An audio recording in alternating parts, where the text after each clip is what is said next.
قول يا ايمن، ما تتكسفش، قول قول. انا عايز اقول حاجه بس ما حدش يضحك. النادي الزمالك، النادي الزمالك اكبر قلعه في مصر، اكبر قلعه ملط، اكبر قلعه بلبوص. نادي الزمالك متصدر الدوري يا احمد يا سليمان. اهو نادي الزمالك بقى السادس ولا السابع. وايه رايك في عواد؟ عواد هو الاصل، احسن جون في مصر. دخل فيه جون النهارده في الفيلم بتاع 4-2-4 اللي كان سمير غانم بيركب عليه ده. الكره ما تعديش منه.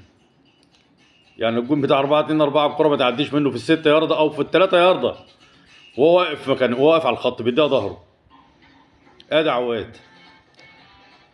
وامبارح محمد عمر بيقول لك المفروض المهدي سليمان اللي كان ياخد الفرصه.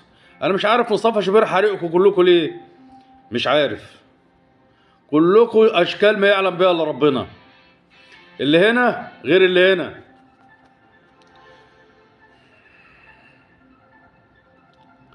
ان شاء الله ان شاء الله رب العالمين النقطتين بتوع امبارح دول مش هيكرروا تاني.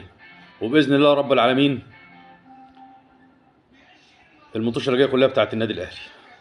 المباريات الجايه كلها بتاعت النادي الاهلي، يا رب بس يبعد عن اللعيبه الاصابات. النهارده مانشستر سيتي اتغلب على ارضه 4-0 من توتنهام. يعني اي فريق بيتغلب، اي فريق بيتعادل. يعني امبارح كنا زعلانين عشان الاهلي اتعادل، بس كانت المباراه كانت في ايدينا، بس مش اشكال. الحمد لله ربنا عوضنا النهارده في شويه الزناجره، شويه الزناجره بتوع البوابين. ربنا يعك دمهم النهارده. امبارح كانوا ايه؟ امبارح ايه؟ ما ناموناش امبارح في الليل.